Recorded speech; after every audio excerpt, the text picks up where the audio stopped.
పల్లెటూరు ఇదే నా తల్లి గారు మా ఊరి పాడి పంట రాములోరి దీవెనంట తల్లి గోదావరి నీళ్ళు కన్య సీతమ్మ పాదాలు ఊరంతా హాయ్ హాయ్ హాయ్ మనసంతా హాయ్ హాయ్ హాయ్. దేవి బావా వస్తున్నా బావా. అదేంటి దేవి ఉత్తరం పట్టుకొచ్చావు? ఉన్న కూర అంతా పాపకేసాను, నీకు కారంతో పెట్టాను బావా. ఈ వ్యవసాయ పని అవసరం అంటావా బావా? ఫ్యాక్టరీ పనులకు వెళ్తే 4 డబ్బులు వస్తాయి, ఇక్కడ బట్టలు రావట్లేదు, వడ్డీలు పెరిగిపోతున్నాయి. ఈ సంవత్సరాలు వర్షాలు పడితే మన జీవితాలు మారిపోతాయి. దేవి వర్షం పడుతుంది దేవి, ఇంకా మన కష్టాలు తీరిపోయినట్టే.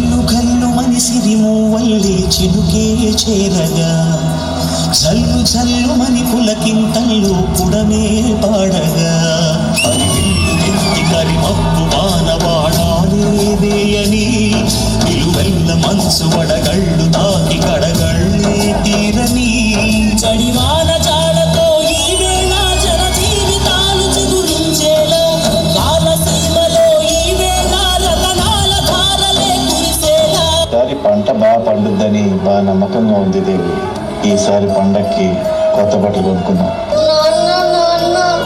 స్కూల్ యూనిఫామ్ వెనకాల చినిగిపోయింది నాన్న, అందరు ఎక్కిరిస్తున్నారు నాన్న.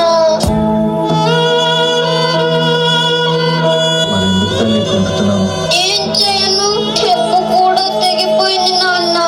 అమ్మకి ఎన్నిసార్లు చెప్పినా పిన్నిస్ పెట్టి పంపిస్తుంది, అదేమో నా కాళ్ళు కొచ్చుకుంటుంది నాన్న.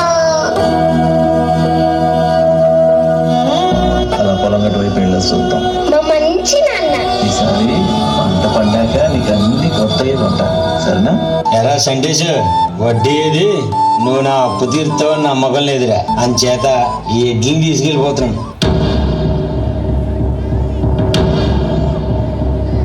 పాదం కదలనంటుందా, ఎదురుగా ఏ మలుపుందో కాలం ముందే చూపందే. దూరం కరగనంటుందా, తన కలలుగా మెరిసే తడుకుల తీరం నిజమై నిలిచే నిమిషం కోసం విసలను తరిమే ఉరుమే ప్రేమంటే. ఈసారి పంట బాగానే పండిందిరా. ఆ మిగతా 3 పట్ల నుంచి ఏం లేదు కానీ ఈసారి బాగానే వస్తాయి అనుకుంటా డబ్బులు. మీరు చెప్పిన రేటుకి ఎవరు కొనరు ఇక్కడ. అమ్మితే అమ్మంటారు, అదే మీ సాగు మీరు సాగుంటారు. ఈ దళారులు మన జీవితాన్ని నాశనం చేస్తున్నారు. సంటేష్, ఎక్కడికి వెళ్తున్నారా? పొద్దున్న నుంచి ఏం తినలేదు కదరా, బాగా ఆకలిగా ఉంది. అటు వెళ్ళి ఏమన్నా తినేసి వస్తారా? నేను వస్తాను నాన్న నీతో. నాతో రాకూడదు, నా తల్లి కదా, ఇక్కడ ఉండు. అమ్మని జాగ్రత్తగా చూసుకో.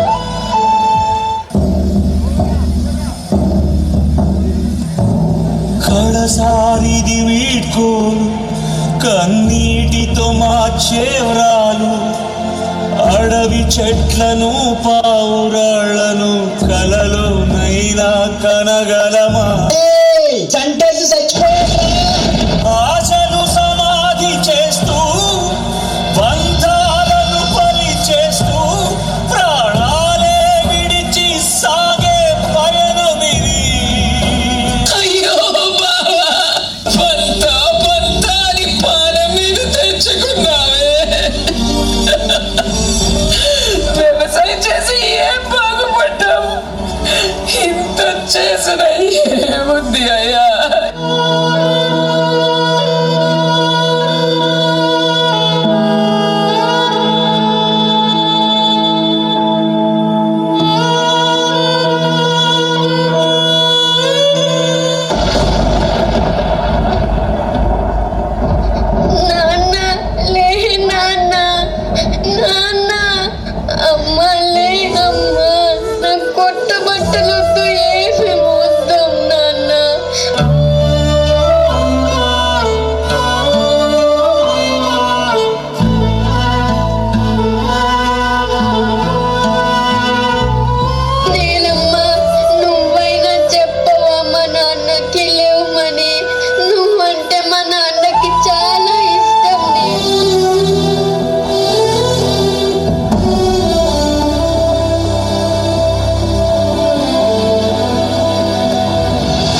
సెలవని అలసిపోయేనా కాలమే శిలవలే నిలిచిపోయేనా మనిషి మనిషిని కలిపిన ఓ ఋషి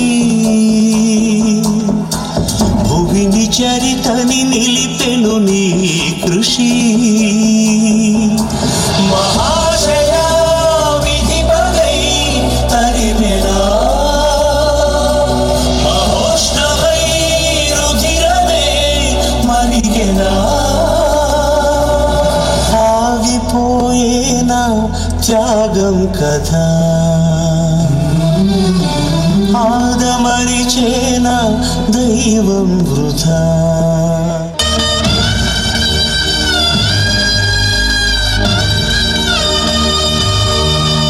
పంట వేస్తే నష్టాలే కానీ లాభాలు పొందలేక నేటి సమాజం ఆకలి తీర్చే అన్నదాతకే నేడు ఆకలి మిగిలింది.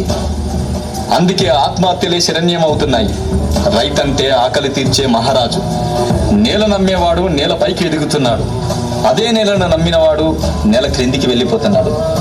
రైతు 10,000 మట్టిలోకి వెళితేనే మనకు 5,000 నోటిలోకి వెళ్తాయి. ఆలోచించండి.